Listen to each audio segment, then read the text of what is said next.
Well, a couple things. First, I get a lot, if not almost all of my musical influence, at least the root of it, from my father. Danny Hunt, Mr. Danny Hunt, or Daniel Richard Hunt Sr., but Danny Hunt, as his stage name is, had a lot of just natural influences that he always played around the house. And he still does. He's an amazing singer. He led the choirs. He directed the choirs. He's like all the things, right? And he's a recording artist himself. And so being, his daughter and obviously admiring him, being enamored with him, wanting to have a relationship with him, and I do. I was wonderful. He's a great dad. Him being my influence meant that I was listening to people like Stevie and Marvin and anyone who would do good songwriting. You can hear that in how I structured this song. This song, I listen to it and I'm like, that's Babyface and David Foster all day. It's really what it is. I mean, I wrote, these are some of my first songs that you guys are getting. So like you're gonna start hearing my songs that are more current later. But these songs that you've been hearing, the intention of mine is to show you as a coach progression. Everybody's trying to come out hot. That's not it. This I wrote in 2015 or 14 when I began as a writer. I was saying I want you to start writing. I want you to start sharing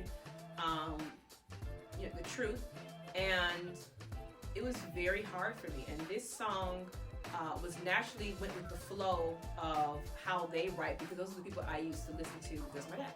They're my natural influencers. They penned a song. You was gonna cry at the end of a Disney movie. At the end of whatever song when they finished it, you got the story, you got the lyrics, and by the end of the song, you have some feelings about something. Right? That's one of the biggest highlights I have for this song, for my songwriters who are like, oh, I'm trying to do my own thing. I'm like, no, you got influences. Let that be what it is. And you'll actually hear it as you continue to make your own style come forth. The other aspect that I want to highlight is this song. Let me tell you the background behind this song. Every time I learn about artists or I'm following somebody and I like them, I like to know why they were doing what they were doing. What was happening in the backstory? Like once you got past your lip gloss, what really happened? How y'all choose that gloss over the other one? I'm that person. So sharing the motivation behind the song is important to me. One, because I don't want to be misunderstood or misinterpreted. It's the song greatly misunderstood. Are you looking for a super fun, exciting way, a wonderful way actually, to get together with fellow artists and find your voice? Then release it to the world. Wonderful. You are looking for our one full day artist retreat at bravevoiceacademy.com. Look, sing brave, hit your notes, and make your dreams come true in the way that feels good to you. God has given you a gift, and it's time for you to give that gift to all of us. bravevoiceacademy.com. And then two, because it's valuable to me to know the backstory behind what's the background. I'm the documentary type of person. And this song was about a relationship that one of those relationships you love. Think about someone who you do not want to be out of a relationship with. It's your spouse, your wife, your husband, it's your mother, it's your father, it's your best friend since kindergarten, right? This is somebody who you wanted to work. They're not replaceable. They're your sister, you're your brother, right? They're not the kind of person you can discard and be like, I'll keep it moving. It's not that. And we were beefing. Like we kept coming to a heads about so many things. It was like, it was. And I felt so misunderstood. And so did they, because they said so. They were like, I don't feel like you're understanding me. And can you see that? Like you and your husband, you don't understand me. And you all are in that space for years. Like you're talking at each other and you're talking past each other. You can't seem to figure out how to get your point across and it land and it not be offensive, and that you can hear them and they can hear you and healing can happen. And so that was the tension I was going through with this person. And I was like crying right all the time, like pissed and angry and sad and depressed and revenging. All the things were happening, and I'm praying to God about it, and he's so patient. He's like, he let you just get it all out. And then,